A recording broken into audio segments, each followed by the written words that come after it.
안녕하세요. 락버스의 이름은 쇼!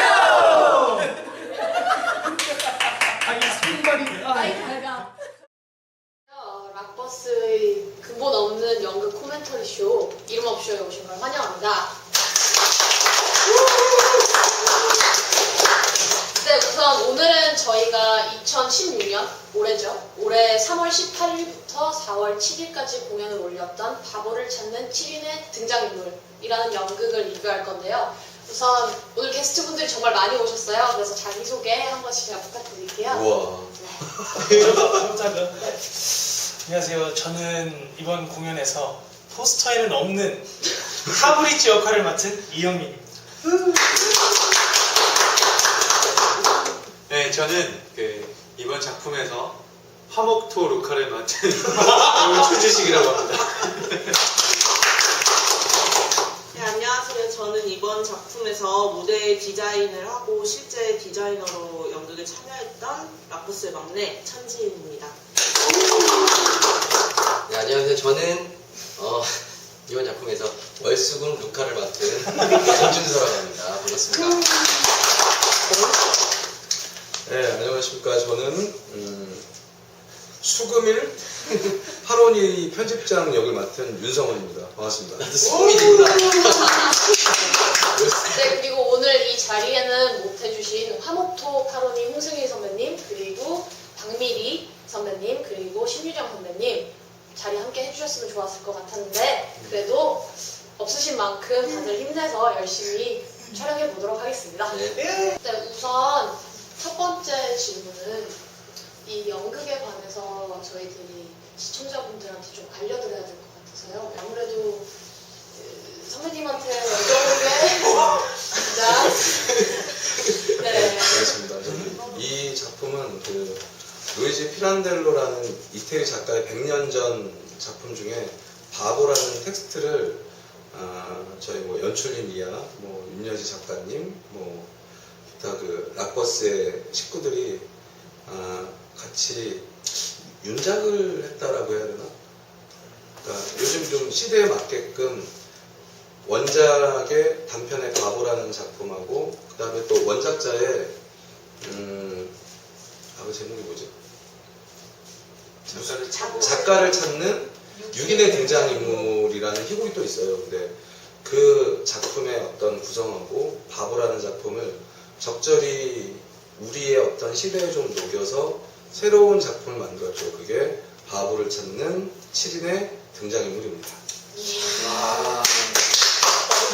그러면은 이제 그 자체 안에서 가장 큰 갈등이 빚어지는 게 파로니와 그리고 루카라는 인물 사이에서인데요. 저희가 파로니와 루카가 이렇게 여기 다 계시니까 각자의 인물에 대해서 약간 설명을 좀 부탁드릴게요. 네. 사실 굉장히 시대를 열심히 살고 있는 캐릭터인 것 같아요. 그러니까 소위 어떻게 보면은 이제 젊은 사람들이 무언가 좀 진취적인 생각을 갖고 있는 사람들은 그러니까 그렇게 배웠던 대로 고지곳대로 자신의 인생을 산 파로니 같은 어떤 인물들의 그래서 오히려 부정적인 시각이나 이런 것들이 좀 있지 않을까.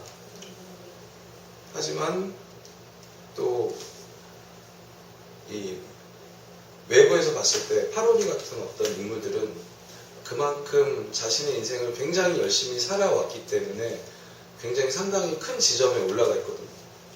그래서 그런 위치에 올라가기 위해서 이 사람들은 분명 겉으론 선하고 올바른 일을 행한다라고 분명 이야기하고 있지만 그렇게 올라간 과정 안에서 분명 잘 깨닫지 못하고 있는 자신이 부정적인 어떤 영향을 줬던 인물들이 분명히 있을 거라는 거죠. 거기에 그런 걸 생각하지 못하고 있는 그런 시점들이 분명히 있을 텐데, 거기에 반하고 그걸 이제 짚어주는 캐릭터가 루카가 아닐까, 그렇게 생각됩니다. 그래서 파로니하고 루카의 이야기가 좀 작품의 중심이 되지 않았나. 네. 파로니야말로 당시 이게 이탈리아를 배경으로 하고 있기 때문에 이탈리아 파시즘 시대를 주로 두고 있죠. 그때 이제 가장 시대를 사는 인물이 바로 파론이었고 거기에 젊은 생각, 지성을 가지고 들어와서 생명에 대한 중요성이나 존엄에 관해서 논의한 인물이 이제 루카라고 볼 수 있는 것 같은데요. 그러면은 어쨌든 반항하는 인물이었잖아요, 루카가. 두 루카께서 그 인물을 표현하시는데 이제 어떠한 어려움이 수반하셨고 또는 그 인물에 대해서 조금 더 알아줬으면 하는 부분이 있으시면 설명 좀 부탁드릴게요. 사실은 루카가 불치병에 걸려 있기 때문에 그 불치병에 걸린 사람이 왜 이렇게 왔고 또 어떤 계기를 통해서 인물이 변해가는지 그리고 막바지에 몰린 사람이 할 수 있는 어떤 삶에 대한 태도들을 지켜보시면 재밌게 보실 수 있었을 텐데 우선 그 안의 내용 먼저 훑고 이제 저희 이야기로 넘어갈 건데 파브리치라는 인물도 어느 정도의 철학이 있었다고 저는 생각을 하거든요. 그래서 콘티와 부딪히는 부분이 있었고 그 파브리치가 생각하는 생명 또는 그 전반에서 보여줬던 그 태도가 뭐였는지 설명해 주시겠어요? 귀가 얇다고 하기에는 좀 그렇고 이 사람도 약간 보수적인 인물? 아니면 아까 선배님이 얘기하신 대로 그렇게 선배님의 젊은 단계? 파론이의 약간 젊은 단계지 않을까? 아, 네. 롤모델. 네. 롤모델. 젊은 단계지 않을까? 그래서 뭐 이렇게 편집장님이 저렇게 하니까 나도 막 이거까지는 아니고 나도 저런 생각을 평소에 좀 많이 갖고 있었는데 이렇게 얘기를 하시네? 저도 그래요. 약간 그런 식의 인물? 네, 그러면은 이제 저희 그게 어쨌든 바보를 찾는 7인의 등장인물이잖아요. 그 외 이야기에서 등장하셨던 인물인데 실제 이제 그 공연에서 무대에 등장하셨잖아요. 디자이너님께서. 아, 네. 네. 경기를 네, 제가 이제 아는 바로는 네. 알고 있지만 공연이 진행이 되면서 이제 초반에 연출님한테 어떠한 그 주문을 받았다는 걸 알고 있는데 그거에 대해서 설명을 좀 어떠한 주문을 받으셨고 그거를 실현하기 위해서 어떻게 하셨는지. 네, 일단 무대를 이제 디자인을 하면서 가장 좀 어떤 컨셉적으로 연출님께서 원하셨던 부분은 극이 진행이 됨과 동시에 무대도 점점점 완성이 되어가는 모습이었으면 좋겠다라는 이제 주문을 하셨었어요. 그 구현을 신문지로 하셨죠? 네, 처음에 그 초반에 약간 가볍게 나온 대사지만 이제 극 속의 연출이었던 심유정 선배님이 하시는 말씀이 뭔가 모던하면서도 클래식하고 현실적이면서도 사실적이지 않고 되게 멋있는 그런 주문을 하세요. 네. 그래서 관객분들이 저건 말도 안 되는 주문을 하면서 거기서 되게 다들 재미있어 하시는데 실제로 그게 극을 이제 무대를 디자인하면서 제가 늘 부딪히는 지점이기도 해요. 실제로 이제 나왔던 문제점들이기도 하고 그래서 그 부분이 그 부분을 표현하기 위해서 좀 유동성이 있는 재료가 뭘까 하다가 신문을 선택하게 된 것 같아요. 그리고 파론이가 편집장이다 보니까 어떤 신문이 가지고 있는 상징성, 네. 미디어가 가진 상징성을 그냥 투영하고 싶었어요. 그리고 실제 등장하시면서 이제 막 설치를 하시잖아요. 전환하는 과정에서 네. 저도 저대로 굉장히 바빴거든요. 네. 그래서 다른 분들은 이제 되게 자신만의 세계에 빠져서 연기를 하시느라 몰랐던 부분이겠지만 저는 진짜 속이 너무 타는 거예요. 시간 안에 이거를 해야 된다는 네. 그래서 막 혼자 정신없이 막 이거를 시간은 다 되어가는데 어디에 도움을 구할 데도 없고 약간 저와의 싸움이었어요. 쉬는 시간 이제 무대를 만드는 그 시간에 대해서 조금 더 이야기를 해보고 싶은데 실제로 그 장면은 써진 장면이 아니라 배우들이 같이 즉흥으로 연습을 해보면서 만들어낸 장면이었어요. 그 만들면서 혹시 어려웠던 점 아니면 기억나는 부분 있으실까요? 어려웠던 점은 뭐 제 몸이 안 따라주면 제일 어려웠죠. 몸이 아니 손발이 자꾸 같이 움직여가지고 따로 움직여야 되는데 두 가지가 멀티가 안 돼가지고 매뉴얼이나 뭐가 이렇게 살짝 있는 게 아니라 아예 네. 처음부터 뭐 만들었어야 되니까 그런 거 말고는 저는 너무나 해피했어요.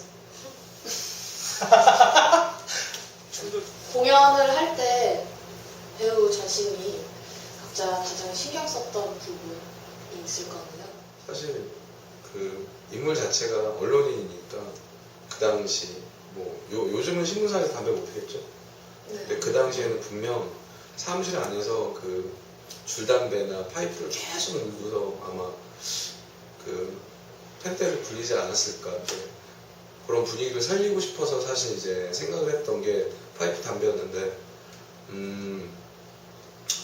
뭐 이제 우리들은 다 알다시피 그게 진짜 담배가 아니라 그 전자담배잖아요. 네. 근데 그거를 진짜 담배처럼 이렇게 마셨다가 뱉었다가 하는 그 어떤 패턴들이 있는데 그걸 파이프 담배처럼 보이게 하기 위해서 사실은 객석에서 전혀 보이지 않거든요. 네.